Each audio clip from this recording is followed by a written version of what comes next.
No one marries a fat girl, Maya whispered, staring at her reflection in the glass window of the conference room. She didn't mean for anyone to hear.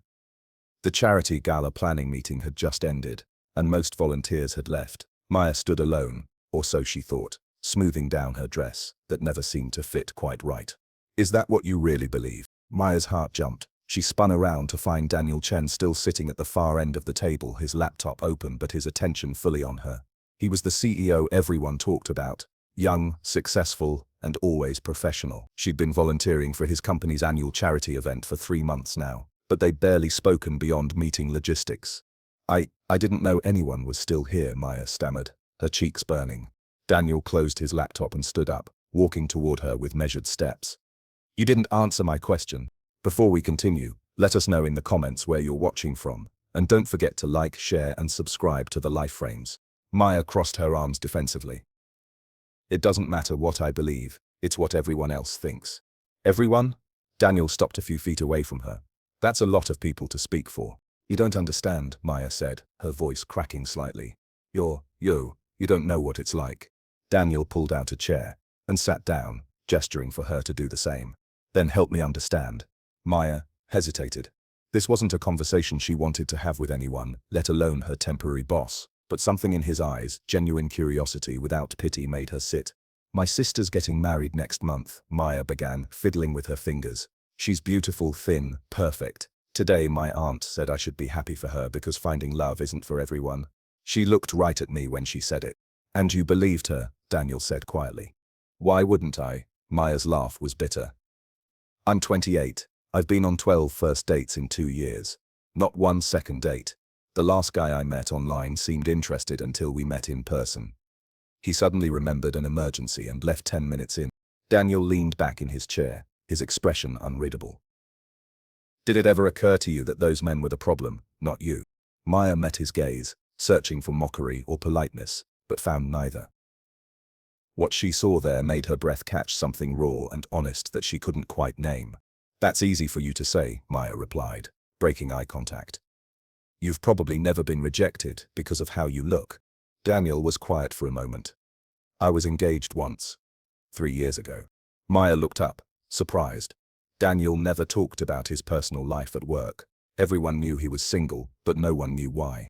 She left me 2 weeks before the wedding, Daniel continued, his voice even but his jaw tight. She said she realized she was marrying me for security, not love. That I was safe and successful, but she wasn't attracted to who I really was. She wanted the version of me I presented to the world, not the person I am when the suits come off. I'm sorry, Maya said softly. Don't be. She was honest. At least. Daniel leaned forward, his elbows on his knees. But it taught me something important. People reject us for all kinds of reasons, Maya. Most of them have nothing to do with our actual worth. But appearance matters, Maya insisted. Pretending it doesn't is naive. I didn't say it doesn't matter. I said it doesn't determine worth. Daniel's eyes never left hers. Can I ask you something personal? Maya nodded slowly, unsure where this was going. Why do you volunteer for this charity event? You've been here 3 months. Never missed a meeting. Always the first to arrive and last to leave. You reorganized our entire donation system and increased our efficiency by 40%. Why do you do it? The question caught Maya off guard. Because it helps people who need it. The children's hospital wing we're funding will change lives. And does your weight affect your ability to do any of that? No, but does it make you less intelligent? Less compassionate? Less capable? That's not the point, Maya said, frustration creeping into her voice. Then what is the point? Daniel asked, his tone gentle but challenging. You just told me you believe no one will marry you because of your body. But your body hasn't stopped you from being exceptional at everything else. Why would love be different? Maya felt tears prickling her eyes. Because love is different. Love is about attraction, and I'm not. You don't what? Fit some arbitrary standard that changes every decade? Daniel shook his head. My grandmother was considered too thin to be attractive in her youth. My mother was told she was too tall. These standards are meaningless. Maybe in theory, Maya said, wiping her eyes quickly. But in practice, they control everything. Daniel stood up and walked to the window, looking out at the city lights below. When he spoke again, his voice was different, softer, more vulnerable. I notice you, Maya. Maya's breath stopped. What? Daniel turned from the window, his hands in his pockets. I notice when you arrive early, because you bring coffee for everyone. I notice how you remember details about people's lives. You ask Tom about his daughter's recital, and Jennifer about her mother's surgery. I notice that you laugh at yourself first before anyone else can. I notice that you make everyone around you feel valued. Daniel, Maya didn't know what to say. I notice that you hide behind your clipboard during meetings. That you choose seats in the back. That you deflect every compliment anyone gives you.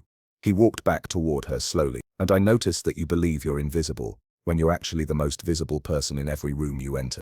Maya stood up, her chair scraping against the floor. Why are you saying this? Because someone needs to. Daniel stopped right in front of her. Because you asked a question into the universe whether anyone would want to marry someone like you. And I'm answering it. You don't even know me, Maya whispered. I know you better than you think. Daniel's voice was steady. I know you're loyal because you've defended team members who made mistakes. I know you're creative because the fundraising idea you suggested brought in $30,000 more than we projected. I know you're brave because you're still standing here having this conversation when most people would have run away. Stop, Maya said, her voice shaking. Please stop. Why? Because it's easier to believe you're not worthy than to accept that you might be.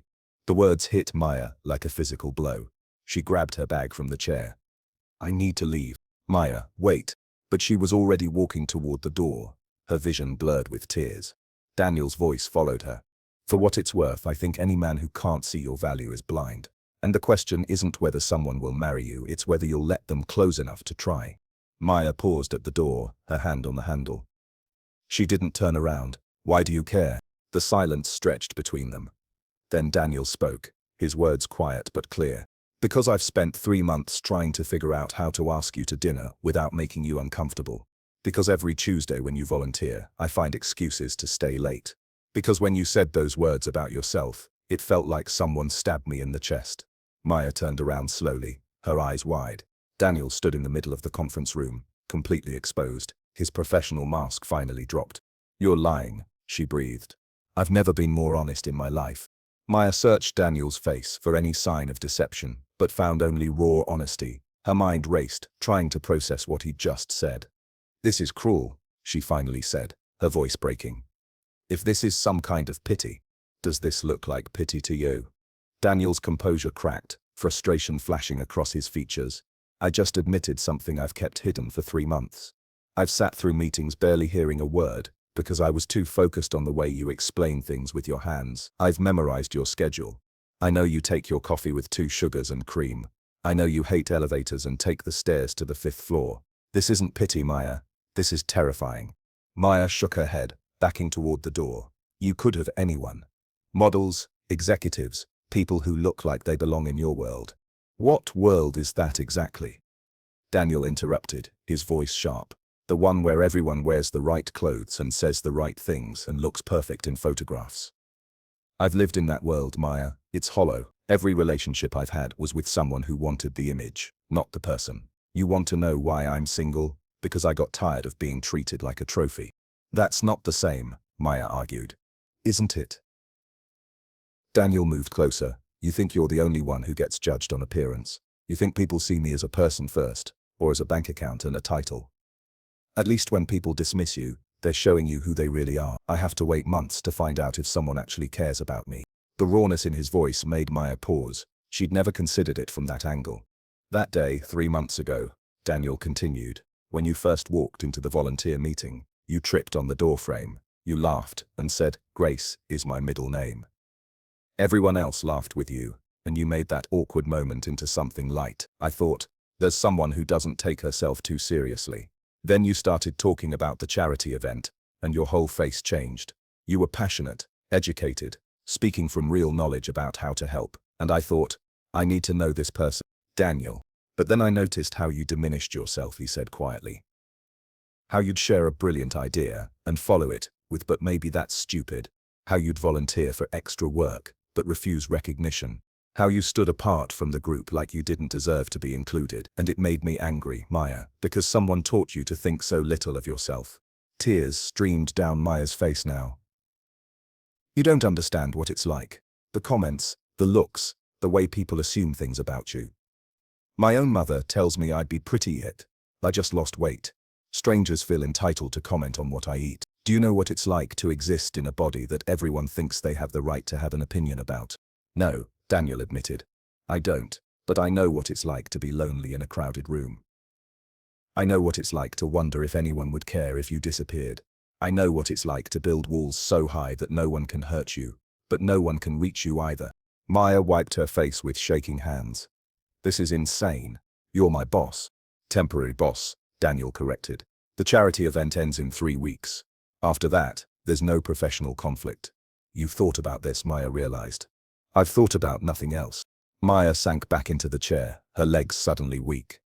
Daniel gave her space, moving to lean against the table several feet away. I don't understand, Maya said finally. You could literally have any woman in this city. Why would you want someone like me? Someone like you, Daniel repeated slowly. You mean someone intelligent? Someone kind?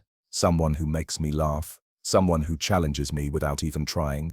Yes, Maya, I absolutely want someone like you. That's not what I meant, Maya said quietly. I know what you meant, and I'm telling you it doesn't factor into my attraction to you. Daniel crossed his arms. Do you want to know what I find attractive?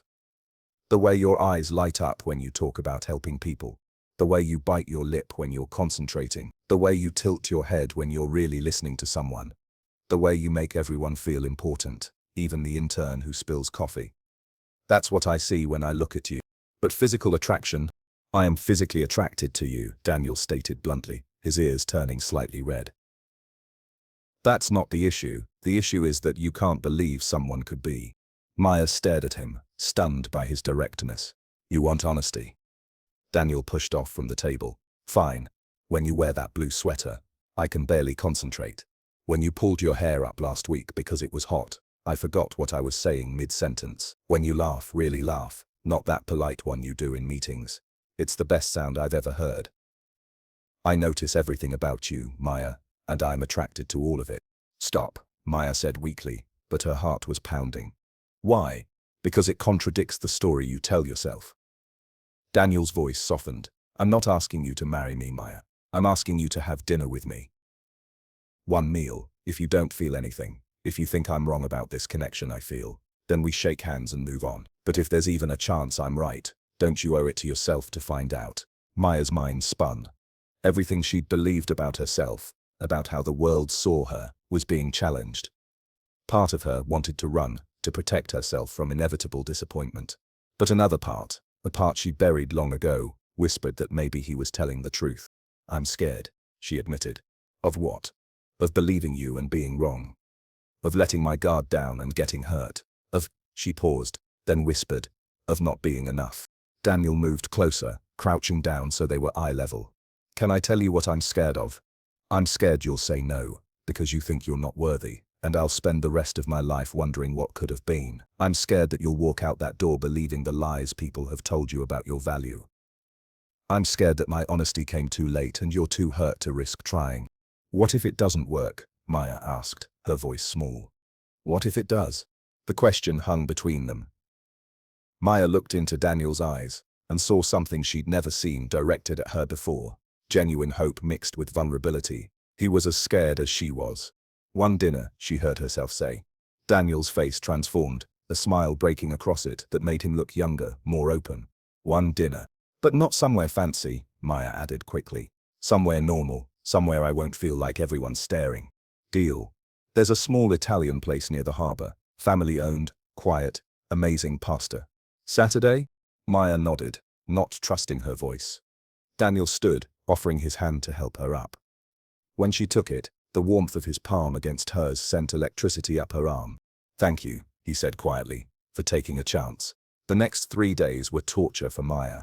She told no one about the dinner, not even her best friend Rachel. Each day, her mind swung between excitement and panic. What if he changed his mind? What if he was just being kind? What if this was all some elaborate setup? On Thursday, she almost cancelled. She typed out the message 3 times. I'm sorry, but I don't think this is a good idea. Each time, she deleted it before sending. Finally, Rachel cornered her at lunch. What's going on with you? You've been weird all week. Maya hesitated, then spilled everything. Rachel's eyes grew wider with each sentence. Wait, Daniel Chen, the CEO, asked you out. Don't say it like that, Maya said defensively. Like what? Like it's surprising. Like I should be shocked. Someone like him would be interested. Rachel grabbed her hand. Hey, that's not what I meant. I'm surprised because you've been crushing on him for months and pretending you weren't. This is good news, Maya. Amazing news. But what if? What if nothing? For once in your life, stop overthinking and just let something good happen. Rachel squeezed her hand. You deserve this. You deserve someone who sees you.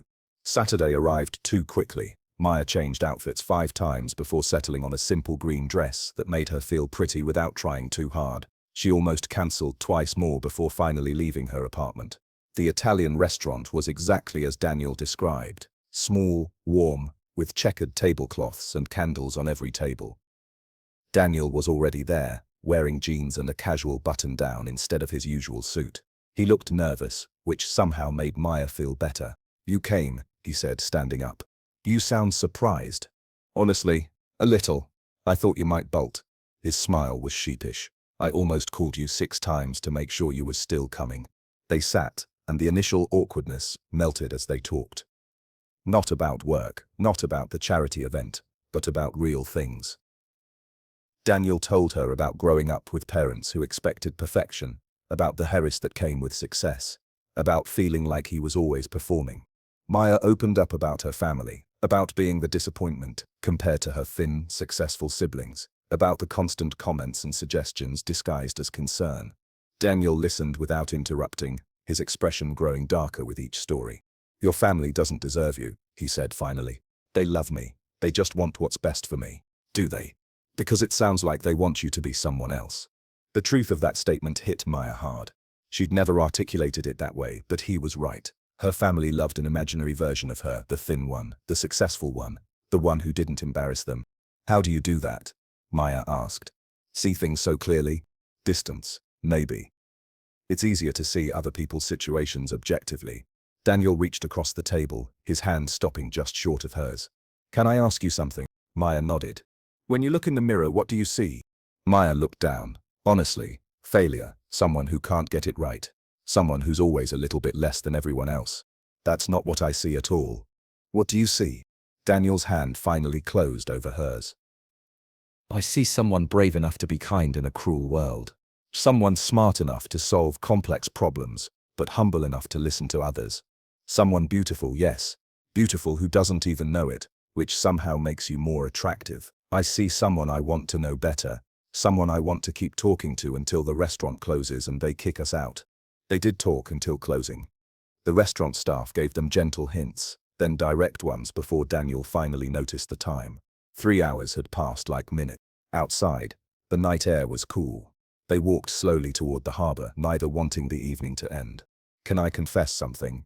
Daniel said as they stopped at the railing overlooking the water. More confessions.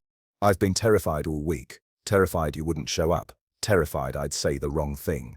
Terrified I misread everything and you didn't feel the same way. Maya turned to face him. And now? Now I'm terrified this is the only night I get.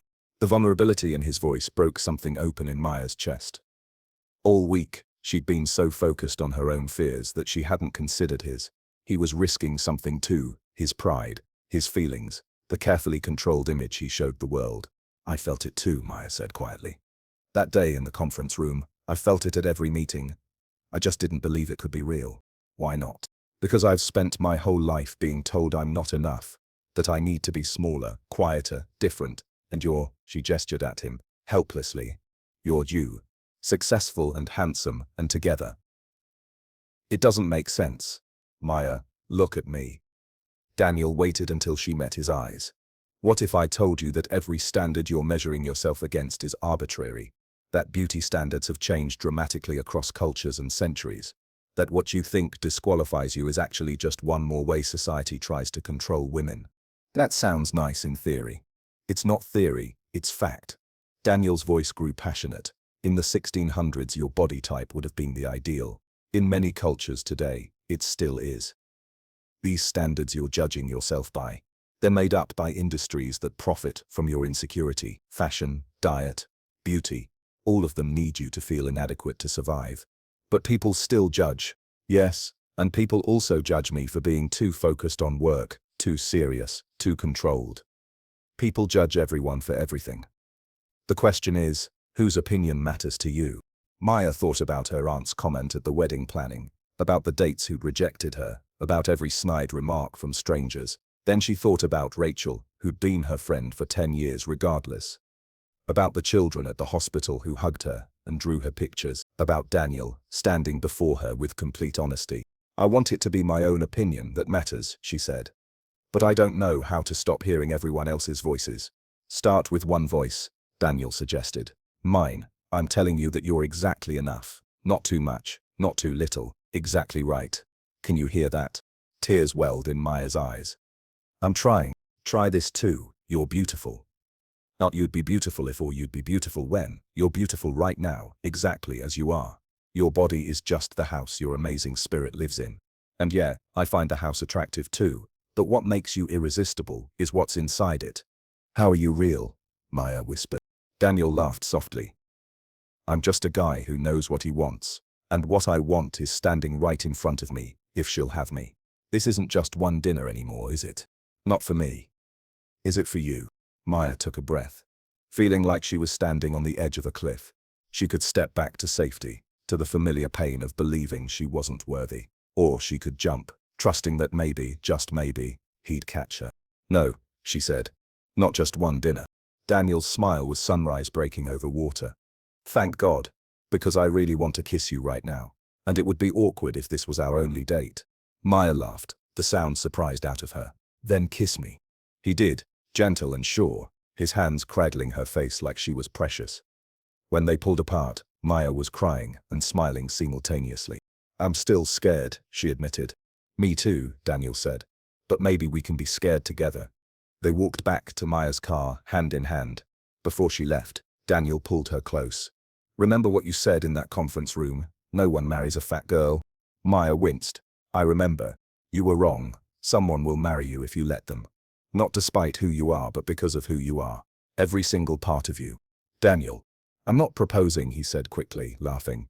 Not yet anyway. I'm just saying, don't ever let anyone, including yourself, make you feel less than extraordinary. Promise me. I promise to try. Good enough for now. He kissed her forehead. Text me when you get home. You really are nervous, aren't you? Terrified, he admitted. This matters, Maya. You matter. Driving home, Maya kept replaying the evening.